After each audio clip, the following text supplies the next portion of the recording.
This story is titled, After Paying All My Fiancée's Bills, Buying Her a New Mercedes, and Funding Her Business, she suddenly declared she wanted a real man instead of just a wallet, but soon regretted it when she lost everything and no other men wanted her. Hey everyone, I'm a 31-year-old guy, and what I'm about to share started about a year and a half ago. It's the story of how I met someone I thought was special, only to discover I was being manipulated from day one. It all began at my friend Chris's house party. That's where I met Olivia, a gorgeous 28-year-old woman with long brown hair and these captivating hazel eyes. She was definitely what anyone would consider a perfect 10, the kind of woman who makes you do a double take when she walks into a room. What really caught me off guard wasn't just her looks, though. It was the fact that she seemed genuinely interested in me. She laughed at my jokes, even the stupid ones that usually get eye rolls from others. She kept asking questions about my cybersecurity job, which honestly isn't that exciting. Most people's eyes glaze over when I talk about work, but Olivia acted like I was some kind of tech genius unveiling the secrets of the digital universe. It felt good, having someone actually interested in what I do for a living. We exchanged numbers that night and started texting regularly. Soon after, we went on a few dates. Nothing extravagant, just coffee shops, a movie, casual stuff like that. After about 3 weeks of seeing each other, we decided to make things official. I was really happy. The first month was incredible. Fun dates, great conversations, and all the excitement that comes with the honeymoon phase of a new relationship. Olivia was always taking pictures of us for her Instagram, telling me how lucky she was to have found a good guy. I felt pretty lucky myself. But looking back, there were signs I should have noticed. She always preferred coming to my place instead of hers. She'd suggest ordering in rather than going out, saying she was trying to save money. At the time, I thought it was no big deal. As long as we were comfortable and enjoying each other's company, what did it matter where we hung out or what we did? Then the sob stories started coming. Small things at first. Her phone service was shut off because she forgot to pay the bill. Her landlord was being difficult about her being late on rent. Her boss had cut her hours at work. I believed every word of it without question. Why wouldn't I? She was my girlfriend, and I had no reason not to trust her. About 6 weeks into our relationship, I finally went to her apartment for the first time. It was tiny and kind of messy, but I didn't judge. We were eating cheap Thai takeout when her phone rang. She looked at the screen, frowned, and ignored the call. 2 minutes later, it rang again, and again she ignored it. I could see stress building in her expression. "Everything okay?" I asked, concerned by the visible tension in her face. That simple question opened the floodgates. Olivia burst into tears. Not just a few drops, but full-on sobbing that shook her entire body. I had absolutely no idea what to do. I'd never seen her like this before. So I just put my arm around her and waited for her to calm down enough to speak. "My car!" she finally choked out between sobs. "The mechanic called. It's going to cost $1,500 to fix, and I don't have it. I don't know what I'm going to do." And then everything came pouring out in a torrent of financial horror stories. She had almost $95,000 in credit card debt. She was behind on every single bill. Her credit score was around 490, so terrible that she couldn't even get approved for a basic store card. She was completely screwed financially, drowning in a sea of debt with no life raft in sight. But of course she had an explanation for all of it. "My ex Nathan did this to me," she said, wiping mascara streaks from her tear-stained face. "We were together for 2 years, and he was between jobs for most of it. He convinced me to put everything on my credit cards. Rent, food, his car payment, everything. He promised he'd pay me back when he got on his feet." Her voice cracked as she continued. "Then I found out he was cheating with some girl from his gym. He just disappeared after that, blocked me everywhere, and left me with all this debt." I was absolutely furious at this Nathan guy I'd never even met. Who does that to someone they supposedly love? What kind of person saddles their partner with massive debt and then just disappears? Sitting across from Olivia, I could see how broken she was. She kept saying things like, "I'm drowning and I'll never get out of this hole." The desperation in her voice was palpable, and it tore at something inside me.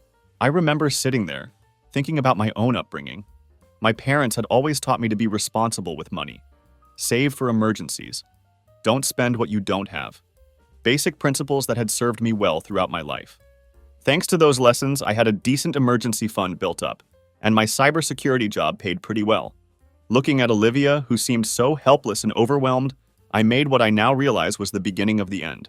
Maybe I can help you figure this out, I offered tentatively. The way she looked at me then is something I'll never forget. Her eyes grew wide with hope, like I'd just thrown her a life preserver when she was drowning in the middle of the ocean. She lunged forward and hugged me so tightly I could feel her tears soaking through my shirt. "No one's ever believed in me like you do, Tom," she whispered, her voice trembling with emotion. Not going to lie, it felt amazing to be her hero. That feeling, that rush of being needed and appreciated, is what made me ignore all the red flags that started waving frantically in the months that followed. For the next couple of months, I tried to help Olivia get her finances organized. I created a detailed budget spreadsheet for her. I showed her how to negotiate with credit card companies to potentially lower her interest rates.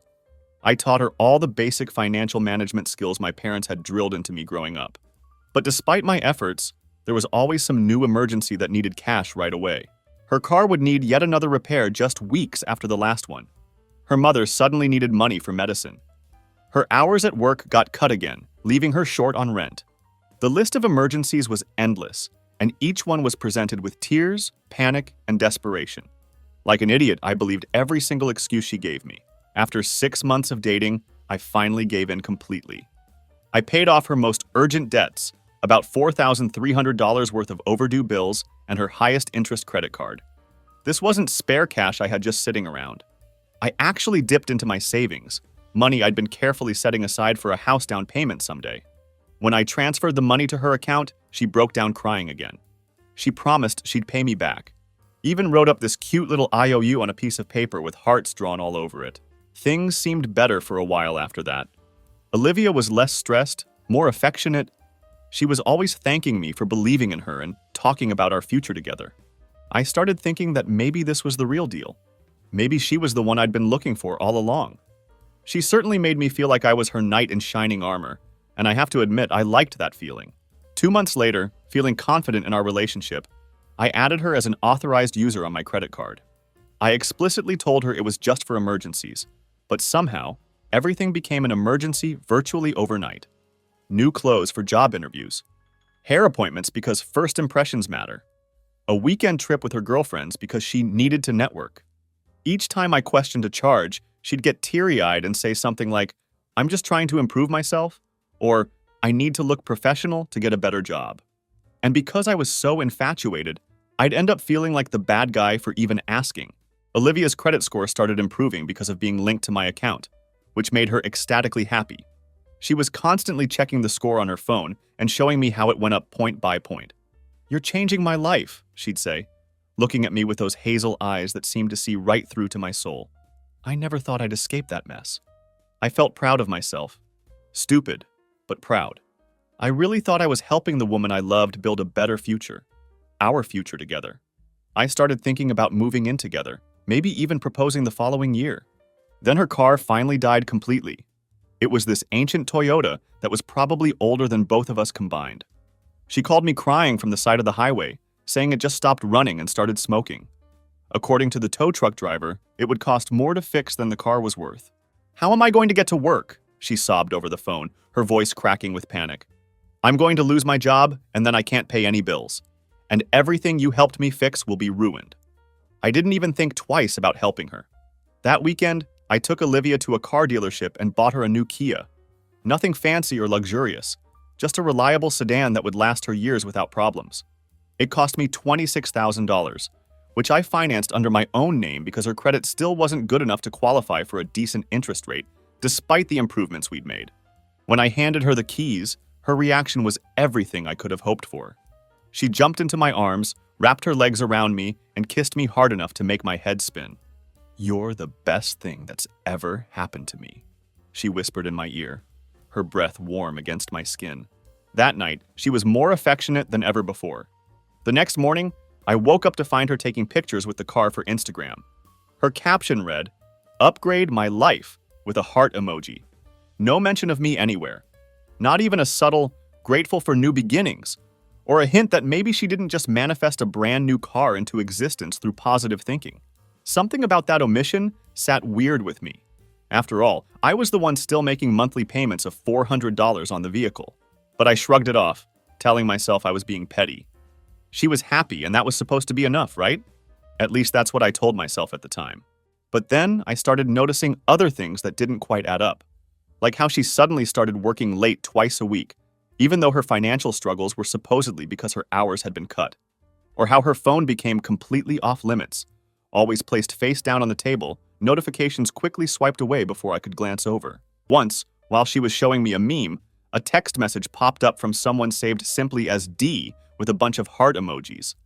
She snatched the phone back so fast you'd think it was a bomb about to detonate. "Just my friend Diana," she laughed nervously, but her eyes wouldn't meet mine.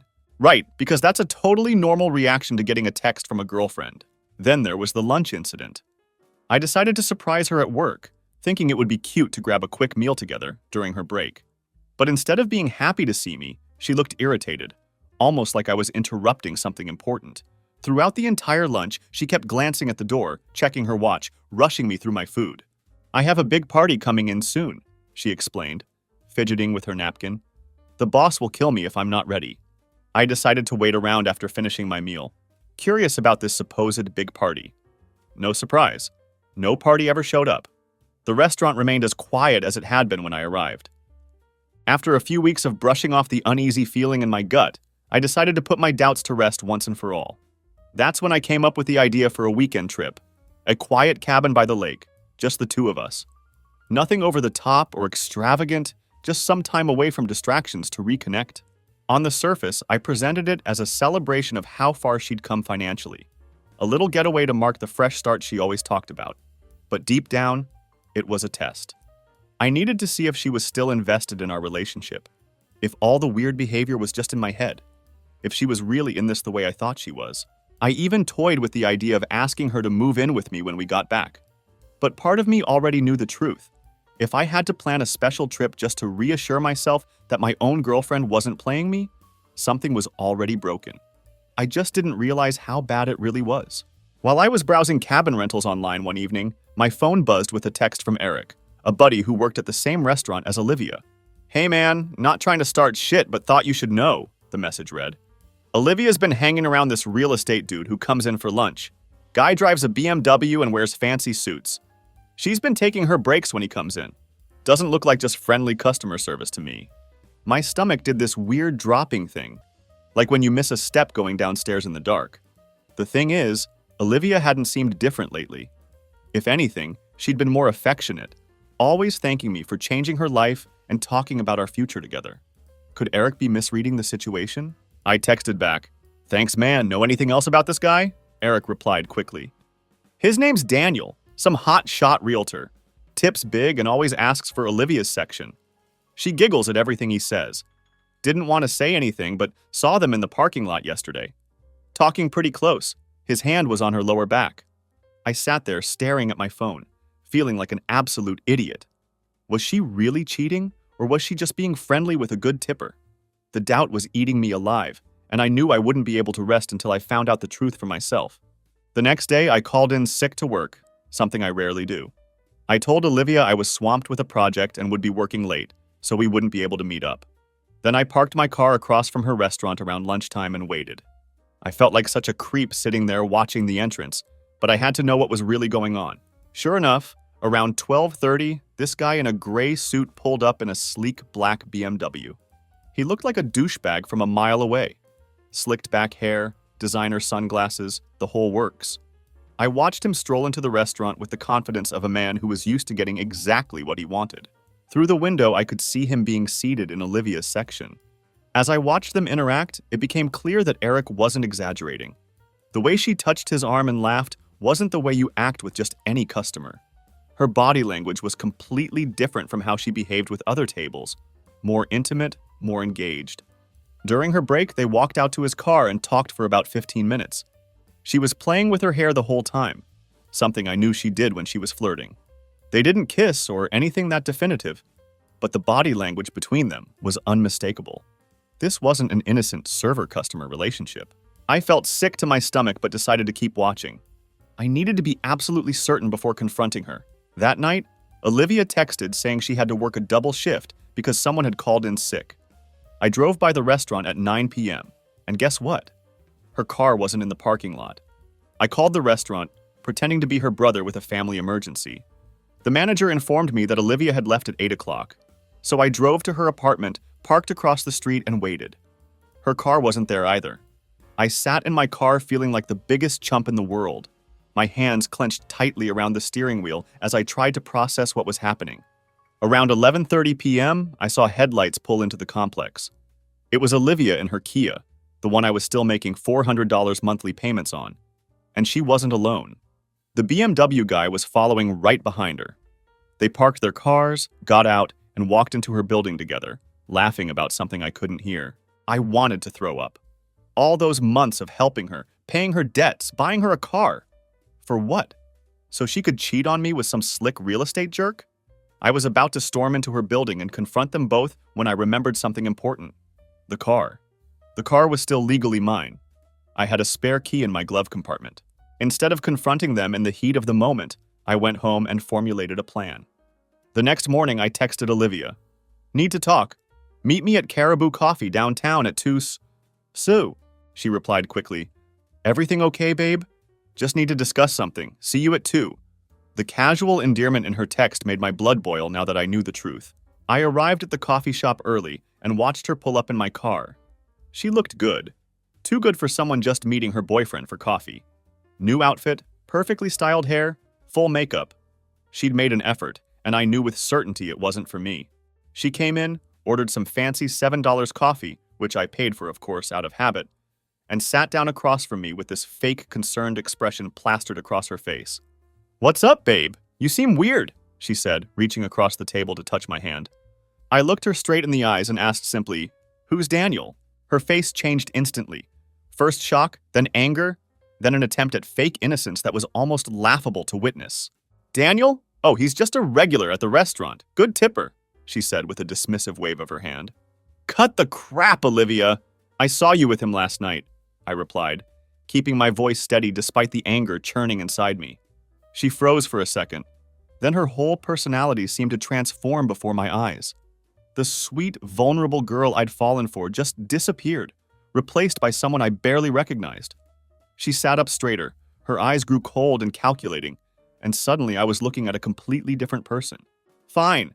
Daniel and I have been seeing each other," she admitted with a shrug, as if confessing to something as trivial as forgetting to return a library book. "He's successful, ambitious, actually going somewhere in life." I let out a sharp laugh, my hands clenching into fists under the table. "And what am I then? Just some dead weight holding you back?" She sighed like she was explaining something to a small child. "Look, Tom, you're sweet, you really are. But Daniel is on my level. Or rather the level I deserve to be at," she added, taking a sip of her coffee. "Your level?" I repeated, letting the words sink in as disbelief washed over me. "Yes, my level. I was stuck in a financial hole when we met," she continued, her tone matter-of-fact. "You helped me out, and I appreciate that. But now that I'm back on my feet, I need someone who can keep me there. Someone with ambition, connections." She paused, a small smirk playing at the corner of her lips. "Daniel just bought a condo downtown and is taking me to Bali next month." I leaned in, my voice calm but cutting. "You deserve better," I repeated, making sure I'd heard her correctly. "Olivia, when I met you, you were drowning. Your credit was shot. You were dodging bill collectors. And your car was barely holding together with duct tape and prayers." I could feel my pulse quickening as I continued. "You weren't living, you were surviving. And I was the one who pulled you out of the gutter." She opened her mouth to argue, but I wasn't done. The words were pouring out of me now, everything I'd been too blind to see before. "I picked you up when you had nothing. I paid off your debts. I gave you a fresh start. And what do I get in return? You acting like you leveled up all on your own and trading me in the second you found someone flashier." I let out a cold laugh that held no humor whatsoever. "You weren't looking for a partner, Olivia. You were looking for a sponsor. And guess what? Sponsorship revoked." She had the nerve to look annoyed, as if my righteous anger was an inconvenience to her day. "Don't be dramatic. I was going to tell you this weekend," she said with a dismissive wave. "It's not personal. I just need to think about my future." I nodded slowly, taking a deep breath to steady myself. Then I reached into my pocket and pulled out my keys. "What are those for?" she asked, looking confused. "The car," I said calmly. "I need to borrow it." "What? No, I need my car. I have plans with Daniel later," she protested, her voice rising slightly. It's not your car, Olivia. It's mine, I explained, feeling a strange sense of calm wash over me. Check the paperwork. It's in my name. I'm still making payments on it. Her face went pale as the reality of the situation dawned on her. You can't take my car! How am I supposed to get around? I stood up, feeling more in control than I had in months. Not my problem. Maybe Daniel can buy you one with all his real estate money. I walked out of the coffee shop, ignoring her yelling behind me. I got in the car, my car, and drove away, watching in the rearview mirror as she stood in the parking lot, screaming and waving her arms like a crazy person. I texted her an hour later. Find your own ride home. Your stuff from the car will be in a box on your doorstep. Don't contact me again. Then I blocked her number and started planning my next move. Olivia thought she could use me and then throw me away without consequences. She was about to learn a very expensive lesson. As I was cleaning out the car, I found receipts for stuff I didn't buy. Expensive makeup, clothes, even a hotel reservation for the following weekend. She'd been using my credit card for everything. The anger I felt in that moment was like nothing I'd experienced before. This wasn't just about her cheating. She'd been playing me from the beginning. When I got home, I made a list of all the ways I'd helped Olivia and how I could undo each one. I wasn't going to do anything illegal. I just wanted her to end up exactly where she'd started before I came along. Broke and desperate. And that's exactly what I did. I called my credit card company first. Hi, I need to remove an authorized user from my account immediately, I told the customer service representative. When she asked if there was a problem, I simply said, she's no longer part of my life and I'm concerned about potential unauthorized charges. It took only 5 minutes to have Olivia removed from my account. Next, I contacted my bank to stop any pending payments I'd set up for her other debts. Then I called the debt consolidation company I'd been working with to handle her remaining credit card balances and canceled our arrangement. By the next morning, Olivia's financial life was in shambles again. Her credit score would drop, her debts would reappear, and she had no transportation. But I wasn't done yet. My next target was Daniel, her new upgrade. The guy deserved to know what he was getting into. Finding him wasn't difficult. Olivia had already posted a picture with him on Instagram, with tags like #moving up and #real-estate-power-couple. His full name was Daniel Thompson, one of those young hotshot realtors with his face plastered on bus stop benches all over town. I found his business email and sent him a message. Hey Daniel, you don't know me, but I'm Tom, Olivia Wilson's ex-boyfriend. We just broke up yesterday, actually. I wanted to give you a heads up about what you're getting into. For the past year, I've been paying off Olivia's massive debts, about $95,000 worth, fixing her credit score, and I even bought her the car she's probably been driving around in. She broke up with me right after I got everything squared away for her, saying she could finally date someone on her level. I'm guessing that's you. Just thought you should know she's not financially stable, like she probably told you. She's actually terrible with money and will expect you to bail her out constantly. Also, I've reversed all the financial help I was giving her, so she's about to be in serious trouble. P.S. I've kept all the receipts and documentation showing I paid for everything, so there's nothing she can do about it. Good luck with that gold digger. I almost didn't send the email. For a brief moment, I questioned whether I was going too far with my revenge. Then I remembered the cold look in her eyes when she said Daniel was on her level, as if I was somehow beneath her after everything I'd done. My finger hit the send button before I could second-guess myself any further. It took less than an hour for Olivia to find a way to contact me. Since I'd blocked her number, she started blowing up my email inbox instead. WTF is wrong with you?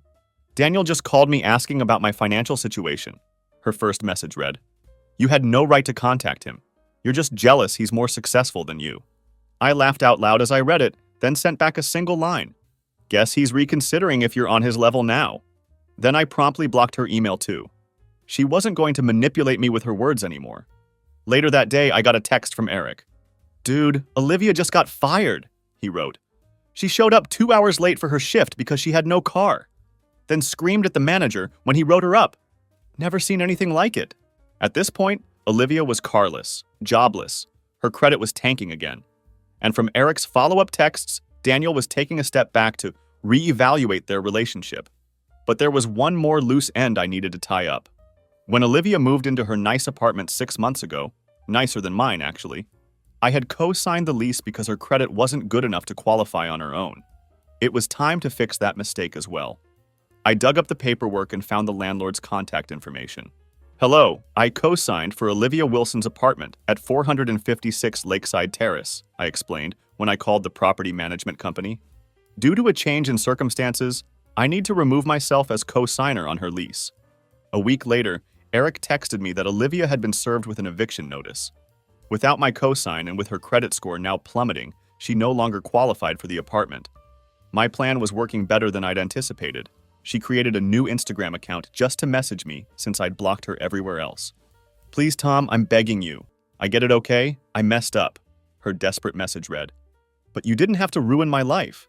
Where am I supposed to go? Please just give me the car back so I can get to job interviews. I thought about it for a long time before responding. Part of me still cared for the person I thought she was, but that person had never actually existed. I didn't ruin your life, Olivia, I finally wrote back. You just lost the one I built for you. Then I blocked that account too. Just like that, Olivia was back to square one. No car, terrible credit, massive debt, a boyfriend who was backing away and now no place to live. The house of cards I'd helped her build had collapsed entirely, just as quickly as she'd discarded me.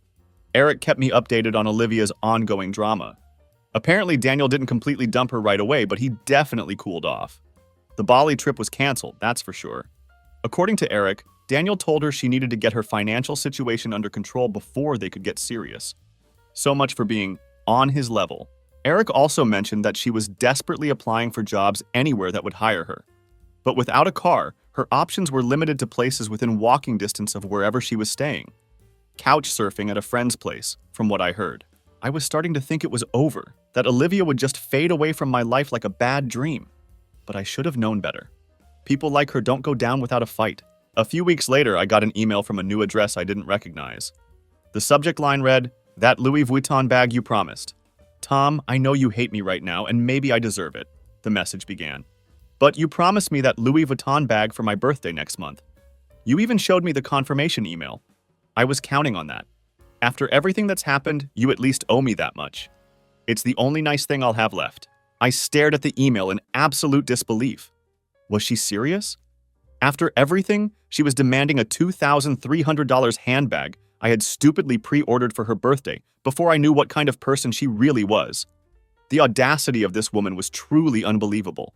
The only thing I owe you is the reality check you're getting, I replied coldly. The order has been canceled. Enjoy your birthday. I thought that would finally be the end of it. I was wrong again. 2 days later, my friend Samantha texted me out of the blue. Hey, Olivia reached out to me crying, she wrote. She says she's really sorry about how things ended and wants to meet you in person to make things right. Should I give her your new number? Olivia was good. I had to give her that. She knew I wouldn't respond to her directly anymore, so she was trying to get to me through mutual friends. I decided to play along just to see what she was up to. What exactly did she say? I asked Samantha. Samantha sent me screenshots of Olivia's messages, and holy crap, the manipulation was next level. I scrolled through them, feeling a mix of disgust and vindication that I'd escaped when I did. I made the biggest mistake of my life letting Tom go, one message read. I was confused and stupid. Daniel turned out to be such a jerk. He dumped me as soon as things got tough. Tom was the only one who ever really cared about me. I need to apologize in person and make things right. Could you give me his number? I think we could work things out if I could just talk to him. But further down in the conversation was her real motivation, which she clearly didn't think Samantha would share with me. I just need him to help me get my car back at least, and that bag he promised me for my birthday. If I play it right and cry a little, I think he'll give in. He's always been a softie. I didn't even get angry when I read those words. That level of disrespect doesn't deserve rage. It deserves consequences. I wasn't mad at Olivia anymore. She was just doing what users do. I was mad at myself for wasting so much time and energy on a gold digger who never cared about me at all. I called Samantha and told her everything. Showed her the text from Eric about Olivia cheating. Explained how I'd paid off her debts and bought her a car. The whole sordid story from beginning to end. Samantha was shocked. She told me you guys broke up because you were controlling her spending and were jealous of her male friends, she revealed. She said you took her car out of spite and were trying to get her evicted. I had no idea that's what she's telling everyone. But it's all lies, I replied, feeling a new wave of anger rising inside me. Samantha sent me more screenshots of their conversation, and sure enough, Olivia had painted me as the villain in her twisted narrative. According to her version, I was an insecure, controlling boyfriend who freaked out when she got friendly with a customer at work, then went on a revenge spree because I was crazy possessive. Samantha cut Olivia off after that conversation, and apparently she told our other mutual friends the truth as well. One by one, Olivia lost her social circle. She had nowhere left to turn. In a last desperate move, Olivia showed up at my workplace. I was coming out of the building at the end of the day when I saw her waiting by the entrance. She'd clearly been crying, but she'd also clearly dressed to get my attention. Tight dress, perfectly styled hair, the works. Her entire appearance was calculated to manipulate me, just like everything else she did. "Tom, please," she started, as soon as she saw me, her voice breaking in what I now recognized as fake emotion. "I'm sorry, okay? I made a huge mistake. Daniel dumped me as soon as he found out about my finances. I have nowhere to go. They're evicting me from my apartment. My parents won't help. I just need my car back to get to job interviews, please." My coworkers were watching our interaction with obvious curiosity, so I walked her away from the building before responding. I didn't need an audience for this conversation. "You don't get it, do you?" I said, keeping my voice low and controlled. "This isn't about the car or the money. This is about how you used me for a year. I thought we were building something together, but you were just using me to fix your life so you could trade up." She tried to touch my arm, but I backed away instinctively. I wasn't falling for her tricks again. "I've learned my lesson, I swear," she insisted, her eyes wide and pleading. "We can start over. I really did care about you, Tom. I was just confused." "No," I said firmly, looking her directly in the eyes. "What you are is manipulative. You don't care about me. You care about what I can give you, the car, the bag, the financial support." And with that, I just walked away, ignoring her as she called after me. That was the last time I saw Olivia in person, but definitely not the last I heard from her. A week later, my bank's fraud department started calling. When I finally answered, the representative informed me that someone had filed claims disputing several large transactions over the past year, credit card payments, a vehicle purchase, trying to reverse them as unauthorized. It was Olivia, of course. She was accusing me of fraud, hoping to get the bank to refund all the money I'd spent on her, including the car. Essentially, she was trying to make me pay for everything twice. Fortunately, I had meticulously kept every receipt, text message, and email, proving she had not only authorized but profusely thanked me for those payments. I sent the bank all my evidence, and they shut down her dispute immediately. But not before warning me that filing false fraud claims of this scale could be considered attempted wire fraud, meaning Olivia wasn't just broke anymore, she was now looking at potential legal trouble, and she was definitely unraveling fast. Eric texted that she begged for her job back, only to be shut down and left crying in the middle of a lunch rush. Then, Samantha messaged that Olivia had been caught trying to return fake designer bags at Nordstrom with phony receipts. Security had to escort her out of the store. Word spread that she was couch hopping, burning bridges everywhere she went. A month later, Eric gave me the final update. Her parents, tired of bailing her out, told her she could move back home only if she got a job and went to financial counseling. No more city life. When she whined that I'd ruined her life, her dad reportedly shut her down with, "You're almost 30. Grow up and fix your own problems for once." I had to agree with the guy. And with that, I thought that was it. Olivia had moved back to her parents' place. My friends had stopped sending me updates about her, and I was starting to feel normal again. I was finally moving on with my life. Then tax season hit. I've always been pretty organized with my finances. I keep digital copies of all my statements, track my spending, and do all that boring adult stuff my parents taught me. So when I sat down to do my taxes in April, something immediately looked wrong. My W-2 form showed my expected income, but when I checked my annual bank statement, the numbers didn't add up. My actual deposits were significantly lower than what I should have had based on my paychecks and regular expenses. Confused, I started going through my statements month by month, transaction by transaction.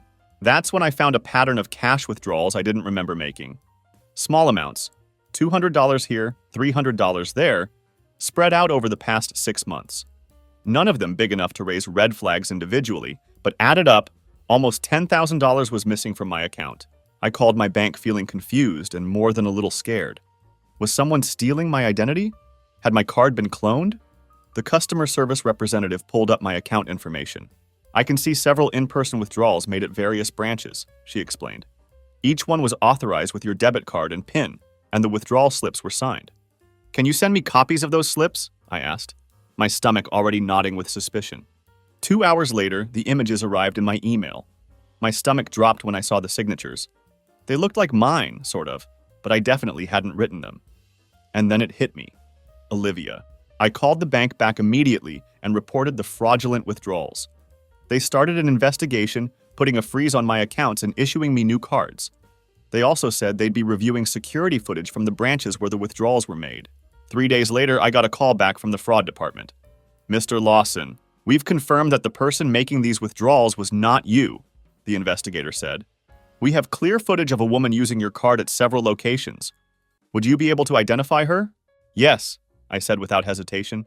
That would be my ex-girlfriend, Olivia Wilson. They sent me still images from the security cameras, and there she was. Olivia using my debit card, signing my name. In some of the pictures, she was even wearing clothes I'd bought her, which added an extra layer of insult to the injury. The investigator asked if I wanted to file a police report. I told him hell yes. This wasn't just a relationship gone bad anymore. This was theft, identity fraud, and forgery. The police took my statement and collected the evidence from the bank. They seemed to take it pretty seriously. Apparently, financial crimes like this were a priority for them. Have you given this woman permission to use your card? The detective asked during our interview. I added her as an authorized user on my credit card, I explained. But never my debit card.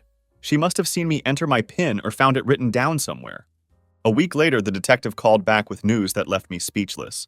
We're issuing an arrest warrant for Olivia Wilson, he said. This isn't her first offense. What do you mean? I asked, confusion washing over me. We ran her name through the system, he explained. She has a history of similar complaints, though no convictions. 2 other men have reported nearly identical situations in the past 3 years. She seems to target financially stable men, gets access to their accounts, then drains them slowly. I felt sick. This wasn't just opportunistic behavior from a selfish girlfriend. Olivia was a predator who had deliberately targeted me from the beginning. Everything suddenly made terrible, perfect sense. The detective continued. When we searched her parents' house where she's currently staying, we found a notebook with detailed notes about your finances, passwords, and even a timeline for how long she needed to stay with you to get what she wanted. I sat down, feeling like I'd been slapped across the face. A timeline? Yes. According to her notes, she planned to stay with you until you paid off all her debts and bought her a car. Then she was going to move on to her next target. This real estate agent she'd already lined up. Everything suddenly made sense. The way she'd cried when I first offered to help her financially. How she always seemed to be looking through my mail or watching me use my phone. The times I'd catch her in my home office and she'd say she was just looking for a charger. She'd been studying me, learning my patterns, gathering information. I wasn't her boyfriend. I was her mark. The detective asked if I'd be willing to testify if the case went to court. I agreed immediately. Not just for myself, but for any future guys she might target if she wasn't stopped. 2 days later, Olivia was arrested for fraud and identity theft. Because of the amount stolen and the evidence of premeditation, she was facing actual jail time. Her parents called me, apologizing profusely. They had no idea their daughter was doing this, they claimed. They offered to pay back the money, but I told them to save it for her legal fees. She was going to need them. The bank eventually reimbursed me for the stolen money, though it took almost 2 months to sort everything out. Olivia eventually pleaded guilty to avoid a trial. She got 18 months in jail plus probation and was ordered to pay restitution to all her victims. Her parents sold her designer clothes and jewelry to help cover the costs. It's been about a year since Olivia was sentenced. According to the victim notification system, she's still in jail and will be for another few months. Sometimes I still can't believe all this actually happened to me. Like, how did I not see any of this coming? How was I so blind to the manipulation happening right in front of me? The aftermath of the whole Olivia situation was pretty rough for months. After finding out about the theft, I had trouble trusting anyone. I changed all my passwords, got a new phone number, installed a security camera in my apartment, and became super paranoid about my finances. I'd check my bank accounts multiple times a day, looking for any sign of unusual activity. The smallest discrepancy would send me into a panic. But some good things came out of this whole mess, though. For one, I actually ended up getting promoted at work. All those hours I used to spend with Olivia, I channeled into projects and overtime instead. My boss noticed my increased dedication and productivity, and 6 months later, I got bumped up to senior cybersecurity analyst with a pretty sweet raise. I also used the money the bank reimbursed me, plus what I was saving on not supporting Olivia, to finally take that trip to Thailand I'd always wanted. I spent 2 weeks exploring Bangkok, Chiang Mai, and the islands by myself. It was actually amazing to travel alone, no compromising on where to go or what to do, just me following my own interests and schedule. The freedom was intoxicating after feeling so controlled and manipulated for so long. When I got back from Thailand, I felt like a different person, more confident, less angry, and finally ready to move on with my life. That's when I met Lily. And no, this isn't some BS happy ending where I immediately fell in love and everything was perfect. In fact, I almost ruined things with her because of my trust issues. We met through my coworker's game night. She was his wife's friend from college, a nice girl who worked as a veterinarian, had her own apartment, and was financially independent. Exactly the type of woman I should have been excited to meet. But all I could think about was, is this another Olivia? Is she hiding something? What's her angle? My paranoia was in full swing, and I couldn't shut it off even though I knew it was irrational. The first few dates with Lily were awkward because I was super guarded. I'd deliberately steer conversations away from anything related to money or careers. I'd insist on splitting the bill exactly down to the penny, calculating our separate costs with ridiculous precision. Once she picked up my credit card from the table to hand it to me, and I practically snatched it out of her hand like she was about to run off with it. After the 4th date, Lily finally called me out on my behavior. "Tom, what's going on? You seem like you want to get to know me, but then you put up these massive walls," she said directly. "If you're not interested, that's fine, but don't waste both our time." So I told her everything. The whole Olivia story from beginning to end. I laid it all out there, expecting her to think I was damaged goods or too complicated to deal with. Instead, she listened attentively, asked thoughtful questions, and in the end just said, "That explains a lot. Thank you for trusting me enough to share that." Lily and I have been dating for about 5 months now. Things are going well, but I'm taking it super slow. She understands why, and that's one of the things I appreciate most about her. She doesn't push for more than I'm ready to give. We haven't combined finances or moved in together, and honestly, I don't know if I'll ever be comfortable with that level of financial entanglement again. But Lily has her own career and her own money, and she respects my boundaries. As for Olivia, I don't think about her much anymore. The detective who handled my case told me that narcissistic people like her rarely change. They just find new victims and new scams. The fact that she's in jail gives me some peace, knowing that at least for now, she can't hurt anyone else. For any guys reading this who might be in a similar situation, where your girlfriend always needs financial help, where there's always some crisis only your money can solve, take a step back. Look at the pattern, not the individual requests. Ask yourself, is this person investing in our relationship in other ways? Do they show genuine gratitude or just move on to the next need? Would they do the same for you if roles were reversed? I wish someone had told me this when I first met Olivia. It would have saved me a year of manipulation and thousands of dollars. But hey, at least my story might help someone else avoid the same mistake. As for me, I'm doing pretty good these days. New job title, new outlook, new relationship with someone who actually respects me. Sometimes karma needs a little help, but it always comes around eventually. Some of you asked for an update on Daniel, the real estate guy Olivia was seeing behind my back. According to Eric, who still works at the restaurant, Daniel is now engaged to another server who started working there a few months after Olivia left. I have no idea if he knows about Olivia's criminal history, but I'm guessing he dodged a bullet when she showed her true colors early on. Lucky guy. Looking back at everything that happened, I can see now that while Olivia caused a lot of pain and financial damage, she actually did me a favor in the long run. She taught me to value myself more, to set better boundaries, and to recognize the warning signs of manipulation. These lessons were expensive, no doubt, but they've made me a stronger, more discerning person. I sometimes wonder if she ever thinks about the consequences of her actions while sitting in her jail cell. Does she regret what she did, or is she just planning her next con for when she gets out? I'll probably never know. And honestly, it doesn't really matter anymore. Her chapter in my life is closed. As for Lily and me, we're taking each day as it comes. She knows about my past and understands my caution, but she's patient. Last week, we were talking about possibly taking a vacation together this summer. Nothing extravagant, just a road trip down the coast. It's a small step, but it feels good to be making plans with someone I can actually trust. If there's one thing I want people to take away from my story, it's this: trust your instincts. When something feels off in a relationship, especially when it comes to money, don't ignore those feelings. They're usually trying to tell you something important. And remember that genuine love doesn't come with a price tag attached. Thanks for reading my story. If it helps even one person avoid a similar situation, then sharing all these painful details will have been worth it.